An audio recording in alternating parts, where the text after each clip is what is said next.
A reading from the Book of Numbers. Korah, Dathan and Abiram. Korah son of Izhar, the son of Kohath, the son of Levi, and certain Reubenites, Dathan and Abiram, sons of Eliab, and On son of Peleth, became insolent, and rose up against Moses. With them were 250 Israelite men, well-known community leaders who had been appointed members of the council. They came as a group to oppose Moses and Aaron and said to them, "You have gone too far. The whole community is holy, every one of them, and the Lord is with them. Why then do you set yourselves above the Lord's assembly?" When Moses heard this, he fell face down. Then he said to Korah and all his followers, "In the morning the Lord will show who belongs to him and who is holy, and he will have that person come near him. The man he chooses he will cause to come near him. You, Korah, and all your followers are to do this. Take censers. And tomorrow put burning coals and incense in them before the Lord. The man the Lord chooses will be the one who is holy. You Levites have gone too far." Moses also said to Korah, "Now listen, you Levites. Isn't it enough for you that the God of Israel has separated you from the rest of the Israelite community and brought you near himself to do the work at the Lord's tabernacle and to stand before the community and minister to them? He has brought you and all your fellow Levites near himself, but now you are trying to get the priesthood too. It is against the Lord that you and all your followers have banded together. Who is Aaron that you should grumble against him?" Then Moses summoned Dathan and Abiram, the sons of Eliab. But they said, "We will not come. Isn't it enough that you have brought us up out of a land flowing with milk and honey to kill us in the wilderness? And now you also want to lord it over us. Moreover, you haven't brought us into a land flowing with milk and honey or given us an inheritance of fields and vineyards. Do you want to treat these men like slaves? No, we will not come." Then Moses became very angry and said to the Lord, "Do not accept their offering.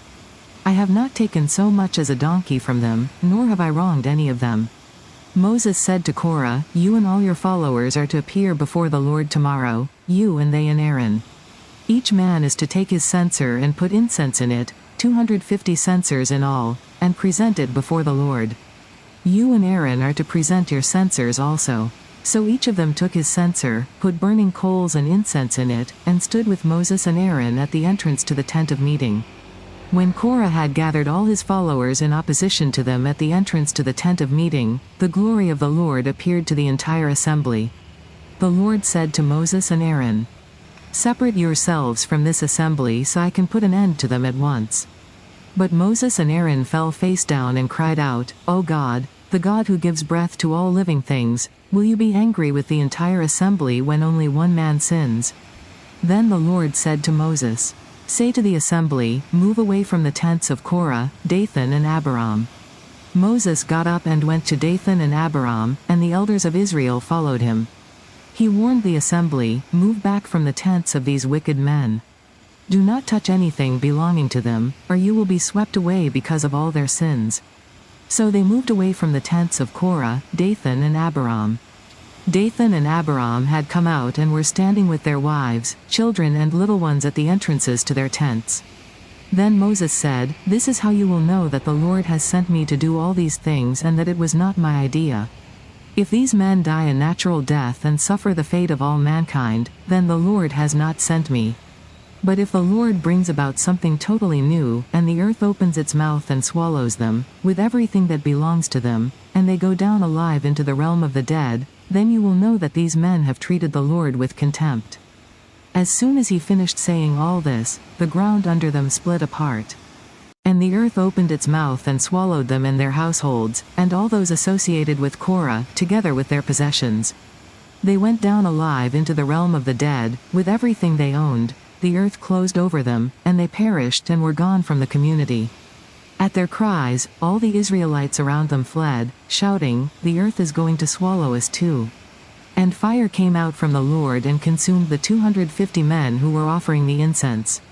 The Lord said to Moses, "Tell Eleazar son of Aaron, the priest, to remove the censers from the charred remains and scatter the coals some distance away, for the censers are holy. The censers of the men who sinned at the cost of their lives. Hammer the censers into sheets to overlay the altar, for they were presented before the Lord and have become holy. Let them be a sign to the Israelites." So Eleazar the priest collected the bronze censers brought by those who had been burned to death, and he had them hammered out to overlay the altar, as the Lord directed him through Moses. This was to remind the Israelites that no one except a descendant of Aaron should come to burn incense before the Lord, or he would become like Korah and his followers. The next day the whole Israelite community grumbled against Moses and Aaron. "You have killed the Lord's people," they said. But when the assembly gathered in opposition to Moses and Aaron and turned toward the tent of meeting, suddenly the cloud covered it and the glory of the Lord appeared. Then Moses and Aaron went to the front of the tent of meeting. And the Lord said to Moses, "Get away from this assembly so I can put an end to them at once." And they fell face down. Then Moses said to Aaron, "Take your censer and put incense in it, along with burning coals from the altar, and hurry to the assembly to make atonement for them. Wrath has come out from the Lord, the plague has started." So Aaron did as Moses said, and ran into the midst of the assembly. The plague had already started among the people, but Aaron offered the incense and made atonement for them. He stood between the living and the dead, and the plague stopped. But 14,700 people died from the plague, in addition to those who had died because of Korah. Then Aaron returned to Moses at the entrance to the tent of meeting, for the plague had stopped. The word of the Lord.